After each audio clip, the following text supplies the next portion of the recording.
When I got my first job fresh out of college, I was fast friends with Tyler.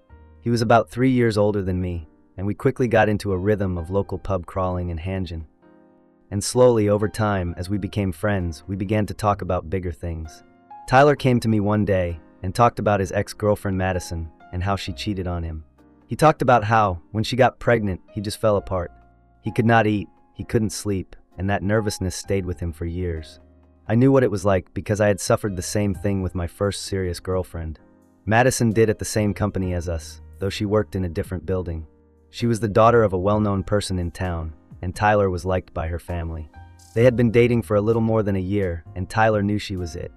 And then a week before Christmas, Madison unexpectedly split from him. It was a blow to him, but the blow even more so when, that following spring, it emerged that Madison was pregnant. Tyler added up the numbers at birth and figured she had to have got pregnant about a month after the split. She got married to the father of that child, and they are still together today, with 2 children.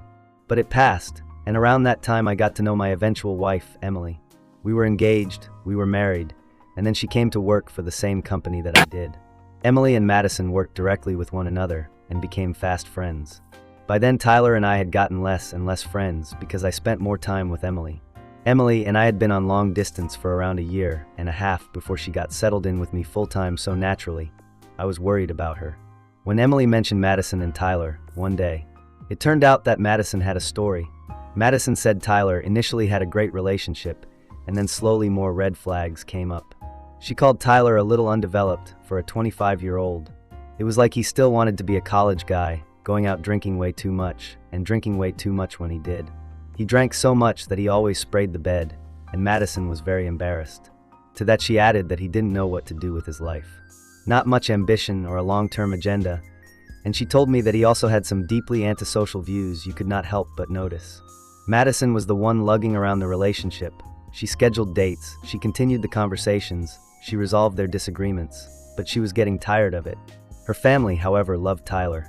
Whenever she complained, they would dismiss it or treat her like she was taking it too hard. She did this in her own way, and then she could no longer. She knew Tyler would try to push her into a place if she didn't take it away soon and with a firm touch. And that's what she did that December. Instead of sitting home in misery, Madison jumped at a friend's invitation to a New Year's Eve party.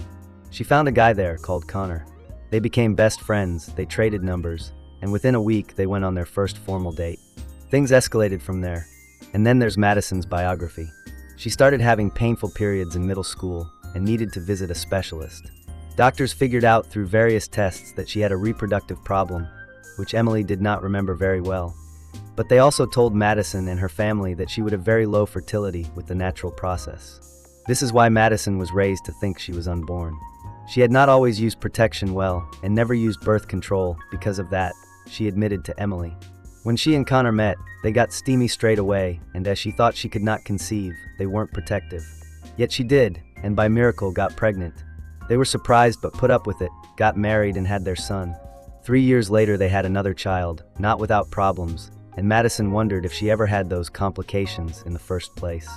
All she could do was wish she hadn't fallen pregnant in high school or college. Tyler meanwhile still avoided Madison like the plague. She was cheating on him, and she left because he thought she had done so. Their marriage had worked out in his eyes. No one even said he had any issues, and he played the breakup as though it came with no warning. It is true to say that, now that I reflect on it, Madison was spot on in deeming him an immature kid. During the years of friendship, I observed that in fact, he did appear a college kid. But when he began dating his present wife, the first great romantic move he made after a few years together was to promise ring her like they were high school sophomores. He was a 30-something at the time. We're all 40 now. Tyler went back home, got married, and now has 3 kids of his own. Both Emily and I had gone on with our lives too. Madison is staying in the same town with Connor and their 2 kids.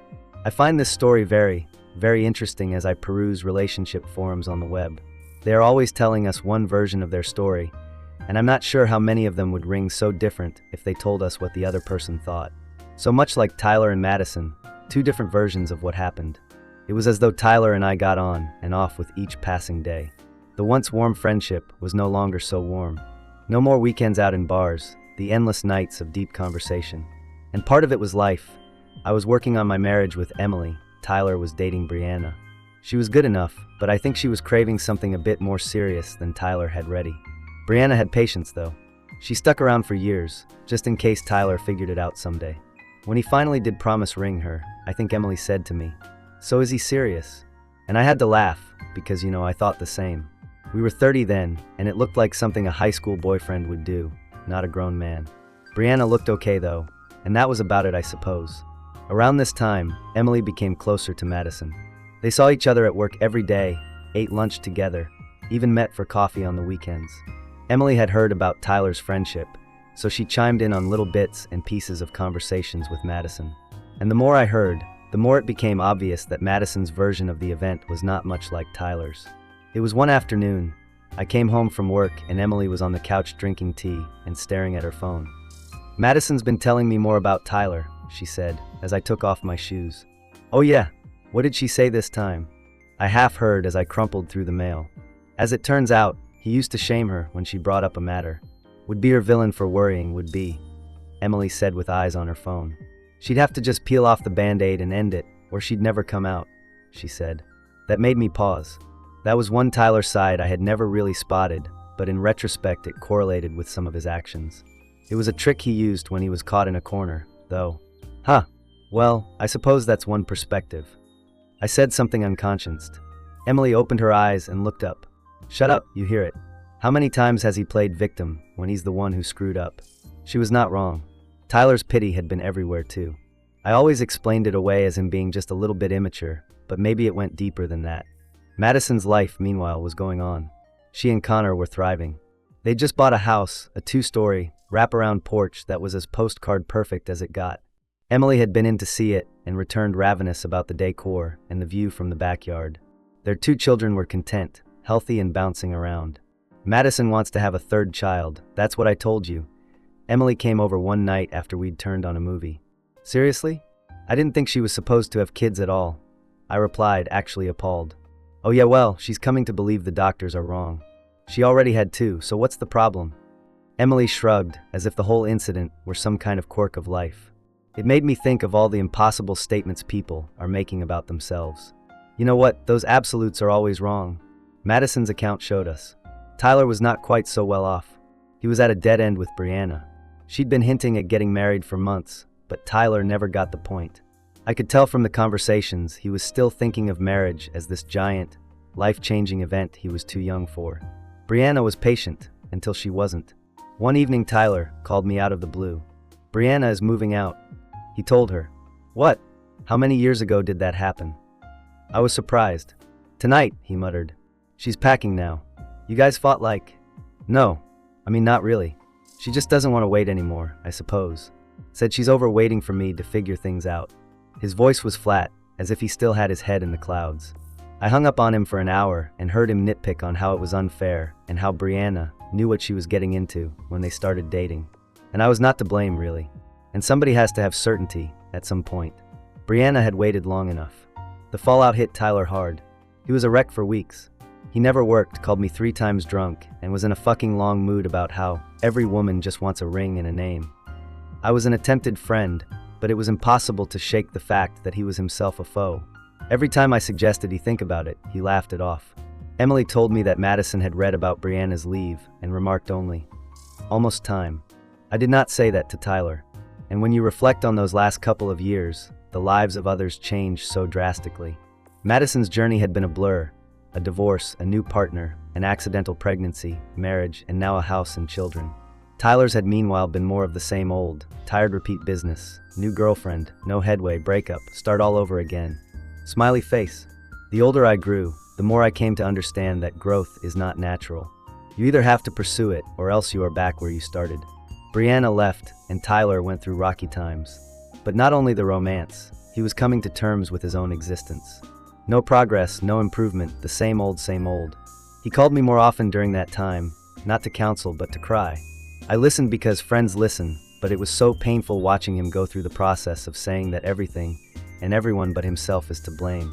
Then one night I did something. "Tyler, man, you keep saying Brianna should have known what she got in for, but that is not the way things work. People expect growth. They expect effort. If you don't want to get married, then that is fine, but you need to tell them up front. There was an indefinite slur on the other end of the phone. Then in his own hushed voice, "Yeah, maybe you're right." I did not ask him any further. Some days you gotta just let people think for themselves. Emily's friendship with Madison went on as well. The couple started having girls' nights, and from time to time Emily would return home with small stories of Madison's life. What made me laugh was how Madison, who, according to Tyler, was previously so invincible, was really just someone doing the same parenting madness that everybody else. Madison said Connor didn't take the kids to soccer practice. Emily said to me one night, chuckling while she unpacked groceries.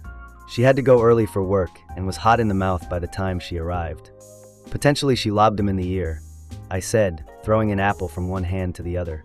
"Oh, of course she did," Emily smiled. "She isn't one of those girls who can get away with this." I came to see Madison in these tales.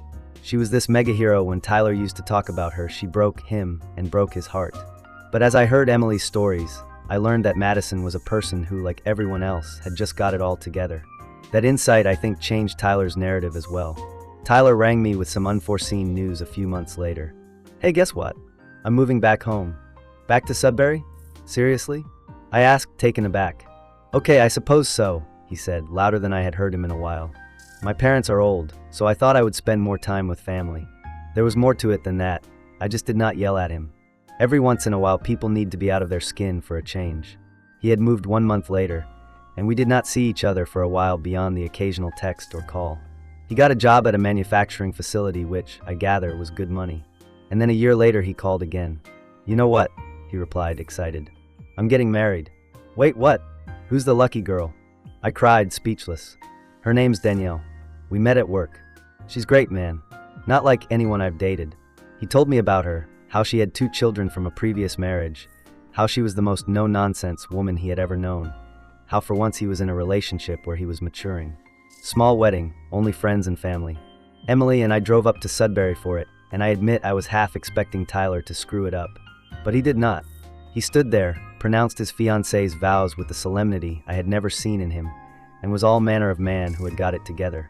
I had seen him in the reception, dancing with Danielle and his kids tumbling over him, to know that things do not progress in a time clock. Often years of errors and failures later, you get it right. But as for Madison, she and Connor are still together and in that postcard house. Their kids are grown now, and according to Emily, they're looking at getting a dog. How different we have become now than when Tyler and I were just a couple of guys hunkering down after work. I still think of Tyler and Madison every time I surf relationship forums online. People are happy to tell you the truth, but there aren't many people that tell you everything. In Tyler's version, he was a loser, and he was wrong. But if you hear Madison's version, it's about progress, tough love, and doing the best thing for yourself, no matter what. And that, I believe, is what life is about, expansion. Someone early gets it, someone later. But if you don't quit, eventually you do. And that is all anybody can hope for, I guess.